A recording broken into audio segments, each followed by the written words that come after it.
NBA has just come back, baby. We out here waiting for the games. Tonight, it's Mikey B, Off Work Sports. Of course, I'm off work and at home at my leisure right now. Game's about to start. I'm getting ready, but I want to get into a couple of news breaks. And the first one, actually the main one I'm going to talk about today, is the fact that Tom Thibedeau has been officially hired as the Knicks head coach. So the Knicks have been in a dying mode for, it feels like, the last decade, with so many great players that have come past and then so many players that have left, right? Once they have shown a little bit of progress, the Knicks somehow let them go or they leave and they're in this rebuild mode. And now there's an opportunity to have a stable foundation. My issue is the fun aspect from a Knicks perspective. Tom Thibedeau's coaching style embodies Knicks ball, right? Hard-nosed, rough, Patrick Ewing, Johnny Starks, Charles Oakley type of ball. That's what he did in Minnesota. You know they're going to play defense. You know there's going to be some grit there, and then he kind of has one of those Jimmy Butler type players that he develops. And I think that's kind of why they chose Mr. Tom Thibedeau. R.J. Barrett immediately comes to mind as a potential, Jimmy Butler-like player. But hard-nosed is the key, and I'm just mad because there's a couple of discussions on who they're going to get in the draft. So the lineup currently for this team with Tom Thibedeau at the helm is R.J. Barrett, who I think is going to have much more focal point next year. We got Idnis Brazdeikis. I think he's a phenomenal player that, if given an opportunity, can continue to move up the depth charts. I think he's definitely a great sixth man if given the opportunity. Reggie Bullock is your stretch three. You got Damian Johnson, who's developed himself into a nice bench player. Wayne Ellington is a great vet that can again stretch the floor. Taj Gibson is the muscle man. Used to play with Thibedeau, so that makes sense. Maurice Harkless is another hard-nosed guy. Jared Harper, 5'10" at the point guard position. I don't know if they keep the Auburn kid, but he's available. He's on there. He's on the roster.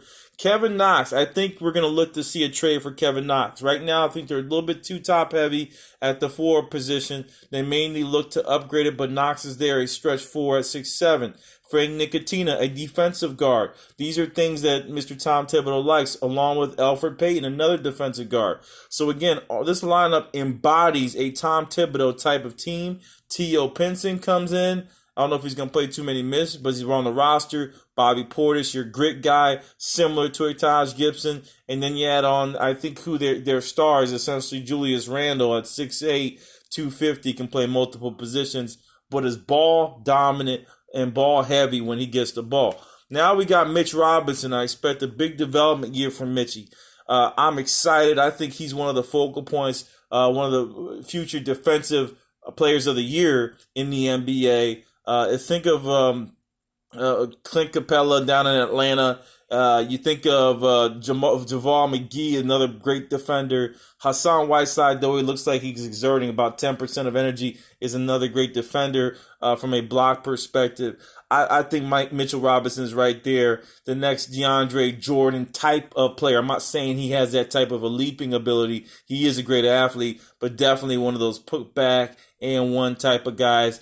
10 rebounds, 8 points, 4 block shots. That's what I expect from this future superstar from a defensive perspective.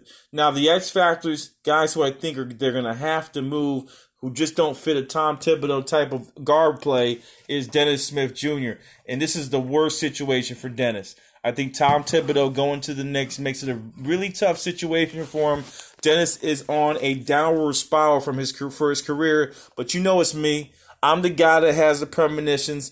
I'm telling you, I know talent. I know a superstar when I see it. And Dennis Smith Jr. is still that for me. He just needs to get to a team. This next team that he selects will make or break his career, whether he's going to be on the bench or a starter. And I think he's a starter, just needs to find the right niche to get into. I definitely think that the Philadelphia 76ers down the street should give him a call for their starting point guard position. Kenny Wooten comes in at 6'8". This was a pickup, solid pickup off the streets, essentially. Wooten comes in. I think he's going to be a great make the team type of guy. I don't know of his impact, but we shall see. Her is pretty good athlete. Your standard player. So with all that said, you got a lot of players, but you don't have anyone there from a superstar perspective other than that Julius Randle potential and then R.J. Barrett.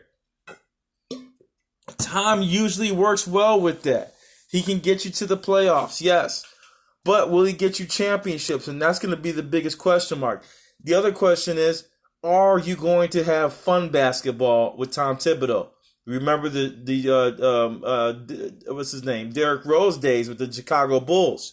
That was something that was a little bit non-beneficial as hard as he worked Derrick Rose. Some say the cause of the injuries was too much working hard, overload. So Tom is not a guy who's going to let you rest easy. So I worry about the team in that aspect, and I also worry what's going to happen with the offense.